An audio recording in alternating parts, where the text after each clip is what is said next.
Hi everyone, Matthew Donovan here. Day 29 of learning Czech. Another good day today. I had an hour-long lesson with Jan. We went over a lot in this lesson.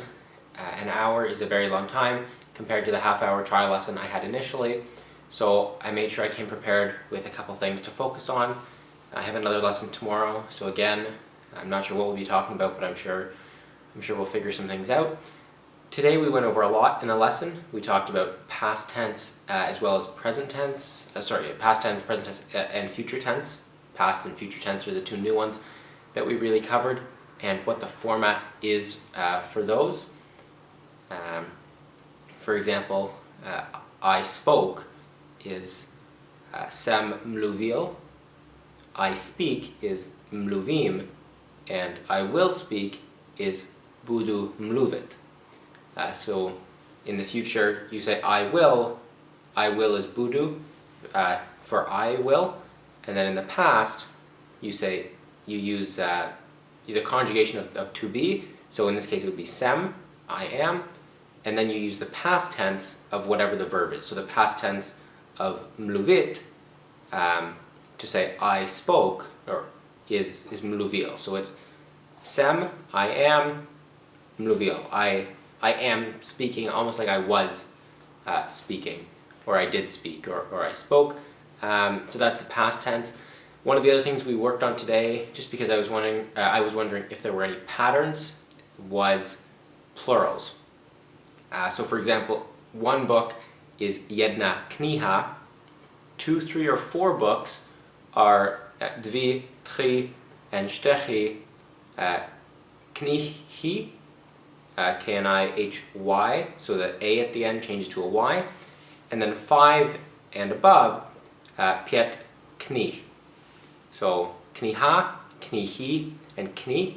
So we went over that, and I asked about multiple different words. We did kniha, manželka, manžel, auto, all of these different words just to figure out, are there similarities, right? If you have a feminine word and you want to make it plural, are there similarities?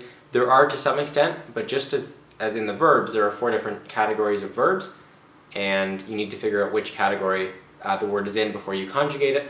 The same thing with these nouns. Depending on almost the sound of how they end, that's how the ending changes to become plural. So for example, manželka changes to manželku and manželki.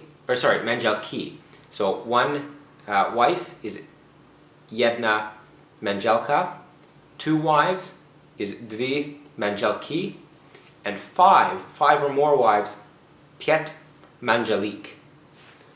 So depending on what the word is that you want, it fits one of these different groupings almost to become plural. Same thing with masculine words. So for husband you would have jeden manžel, dvi manželí, and 5 or more I believe is pět manželů.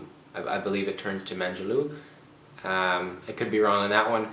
One of the other things we went over today, Tim Ferriss, I talked about him in the past, has a blog post. I believe it's called Your First Hour in Language Learning, or Deconstructing a Language in an Hour.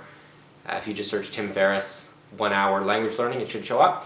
One of the things he talks about is he has 8 sentences written out in his blog post, and he says when you're learning a new language, have those 8 sentences translated by your tutor or whomever is teaching you, and that will give you some idea of how verbs change, how nouns change, what the order is like in sentences.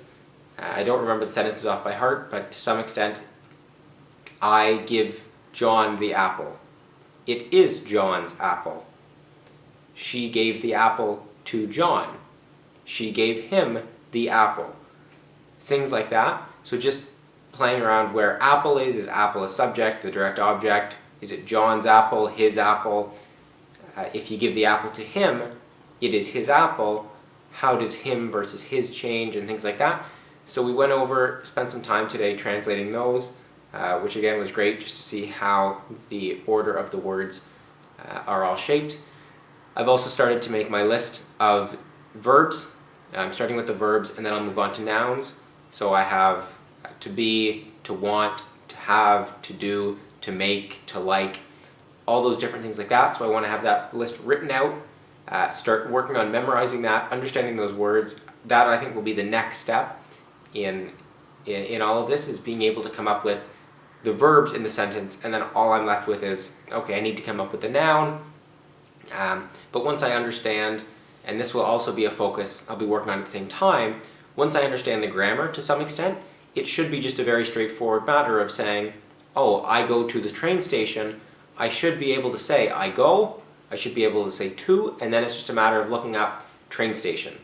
Obviously I'll have to also work on the grammar to figure out what part of speech is train station, what ending does it need, is it accusative, nominative, genitive, dative, locative, vocative, instrumental. There's 7 cases, so I'll need to figure out which ending to put on train station. But once I understand the basics, it should be relatively straightforward. But that's my plan. I have another lesson tomorrow morning, early in the morning, so I may just go through pronunciation. I think I'd like to revisit that, focus again on pronunciation. So we'll go through that. I will provide another video tomorrow, but what I'm thinking about is switching these videos to either once a week or twice a week. I don't mind doing them every single night, but I wonder what the real benefit is, if I'm getting a lot out of it, or whether or not it would be more beneficial to spend that extra 15 minutes typically that it takes me to make the video and spend that on actually focusing on reading or making connections or things like that. But as always, another great day. I'm almost 1 month in. Looking back, I've accomplished a lot. Still a very long way to go, don't get me wrong. I wouldn't call myself even a beginner in Czech at this point with what I can say, but I've come a long way. Since 30 days ago I knew absolutely nothing, and I know a lot more than nothing right now, and I think that's always the goal of language learning. Steve Kaufman, I think I've talked about him. I have his book, it's called The Linguist. I highly recommend it. I'll be doing a separate video reviewing that book. But one of the things he talks about, he says in one of his YouTube videos, he says that's the thing about language learning. You never get worse. And I wholeheartedly agree. It's completely true. Even if some days you feel as though progress has been slow or progress is non-existent, looking back 30 days, 60 days, 1 year, 2 years, 3 years, I'm leaps and bounds beyond where I was back then. 3 years ago I could only speak English with a small touch of French. Now I know a little bit of German, Italian, Czech, so I'm making progress. Things are good. As always, I'm excited to see what the future holds, but that's the update for today. Another lesson early tomorrow morning, so I've got to get in bed to be up for that. As always, thanks for watching, and I'll talk to you tomorrow. Bye!